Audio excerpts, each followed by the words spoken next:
Assalamualaikum warahmatullahi wabarakatuh. Saya Dwi Nairul Iza dari kelas PI PSD ingin menjelaskan sedikit tentang Edward Bernard Tyler. Untuk lebih jelasnya, mari simak video berikut. Edward Bernard Tyler. Edward Bernard Tyler lahir pada tahun 1832 dalam keluarga Quakers yang makmur, pemilik sebuah perusahaan kuningan di London. Quakers adalah kelompok Protestan yang ekstrim, bahkan bisa dikatakan fanatik di Inggris. Kemudian, Edward B. Tyler merupakan salah satu tokoh yang tidak pernah mengenyam bangku pendidikan di universitas, tetapi mampu merumuskan salah satu teori, yaitu teori animisme. Mengapa demikian? Karena berkat kajian studinya secara otodidak dari hasil petualangan yang dilakukan, maka beliau bisa sampai merumuskan sebuah teori, yaitu teori animisme, yang di teori animisme ini digunakan sebagai kunci untuk memahami asal-usul agama.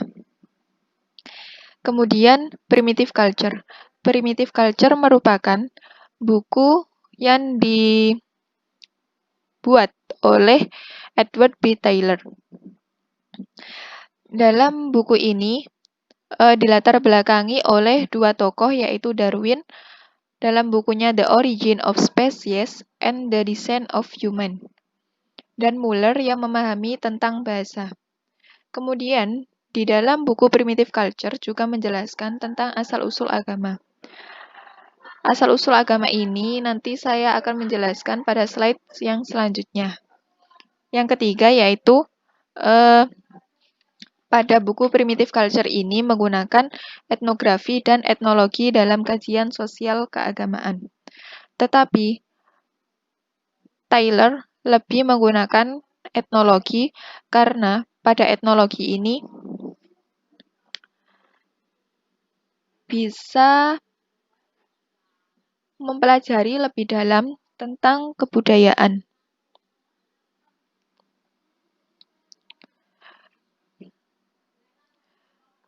Kemudian, tujuan dan asumsi. Tyler ingin mengilmiahkan kajian tentang kebudayaan melalui kajian etnologi, bahwa semua bentuk masyarakat dan kebudayaan yang terorganisir harus dilihat sebagai satu kesatuan dalam satu kesatuan atau secara menyeluruh. Dalam kajian etnologi ini bisa dilakukan dengan cara mengumpulkan fakta-fakta, mengklasifikasikan atau mengelompokkannya, dan mengkomparasi serta meneliti prinsip-prinsip pokok yang mendasari dan menjelaskan apa yang telah ditemukan dari kebudayaan manusia tersebut. Bahwa kebudayaan dan dapat ditemukan bahwa kebudayaan zaman dulu dengan zaman sekarang itu tetap ada. Namun, perbedaan pada fungsi dari kebudayaan tersebut. Misalnya, pada zaman dahulu, kegiatan memanah adalah untuk memburu binatang. Karena pada zaman dahulu itu juga masih tergantung dengan alam. Kemudian contoh pada zaman dahulu memanah digunakan untuk memburu binatang, sedangkan zaman sekarang adalah memanah adalah untuk olahraga atau hanya sekedar hobi. Kemudian contoh yang kedua yaitu pada zaman dahulu orang yang bersin itu didoakan karena berkeyakinan bahwa di dalam tubuh itu ada roh yang harus dikeluarkan dengan cara kita mendoakan orang yang bersin. Tetapi pada zaman sekarang, orang yang bersin itu didoakan karena sudah menjadi kewajiban kita sebagai seorang muslim, yaitu mendoakan orang yang bersin. Selanjutnya yaitu aspek kebudayaan. Aspek kebudayaan bisa dilihat dari hubungan antara basis rasional pemikiran dengan evolusi sosial. Contohnya yaitu penggunaan magis. Pada masyarakat primitif, penggunaan magis ini biasa dilakukan untuk mengobati atau menyakiti orang dari jarak jauh. Kalau zaman sekarang bisa dikatakan sebagai santet. Dengan cara apa mereka menyakiti atau mengobati orang lain dari jarak jauh? Dengan cara menjentikkan jari atau menggunakan sehelai rambut, sepotong kafan, atau benda-benda lain yang digunakan untuk lawan mereka.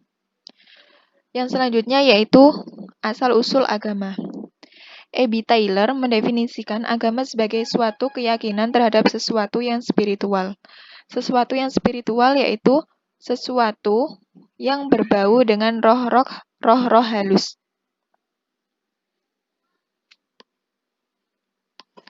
Roh-roh halus yang ada di dalam sesuatu. Contohnya yaitu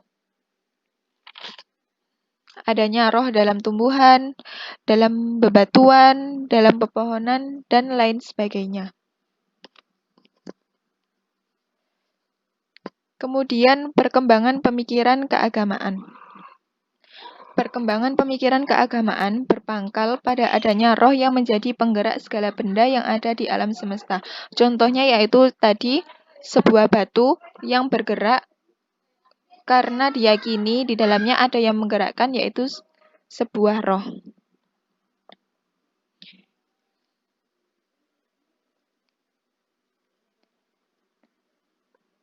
Pada masa masyarakat savage, pemikiran keagamaan karena masih sangat sederhana dan roh-roh halus masih bersifat egaliter, yaitu makhluk halus itu sama derajatnya kayak manusia tanpa membedakan kedudukan, kekayaan, keturunan, suku, ras, atau golongan.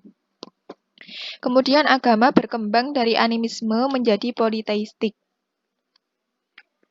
Dari perkembangan keagamaan ini, karena semakin majunya peradaban manusia. Pada tahap masyarakat barbarian, roh-roh mulai terstratifikasi atau memiliki derajat masing-masing karena pengaruh kebudayaan seperti munculnya perkotaan, kan bisa menjadikan stratifikasi. Munculnya perkotaan, adanya pembagian kerja, dan terjadinya struktur kekuasaan yang menimbulkan adanya agama. Agama politeistik yang selanjutnya yaitu mereka berusaha membentuk satu masyarakat yang punya satu Tuhan yang mana disebut dengan monoteistik. Yang selanjutnya yaitu kemunduran animisme dan kemajuan pengetahuan. Animisme mengalami kemunduran karena dipandang gagal dalam menjelaskan gejala alam yang cenderung irasional. Animisme gagal karena dalam penjelasannya mengandung hal-hal yang tidak masuk akal seperti tadi batu bergerak kok karena adanya roh. Seperti itu. Kemudian animisme selalu menekankan pada mitos dalam menjelaskan gejala alam. Misalnya gempa bumi. Pada gempa bumi, mereka beranggapan bahwa dalam gempa bumi itu ada sebuah roh yang menggerakkan bumi sehingga terjadi sebuah gempa. Padahal tidak. Padahal gempa itu terjadi karena faktor alam. Kemudian kemajuannya bahwa agama dan sains merupakan tolak ukur untuk memahami sebuah peristiwa.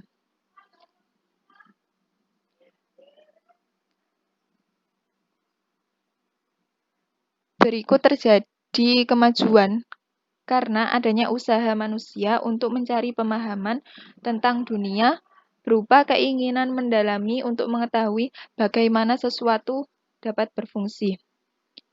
Namun, E.B. Taylor mengatakan agama lebih primitif dalam menjelaskannya ketimbang yang diberikan oleh sains. Jadi, agama itu lebih dalam maknanya daripada sebuah sains atau ilmu pengetahuan. Terima kasih. Demikian penjelasan yang dapat saya sampaikan. Kurang lebihnya mohon maaf. Wassalamualaikum warahmatullahi wabarakatuh.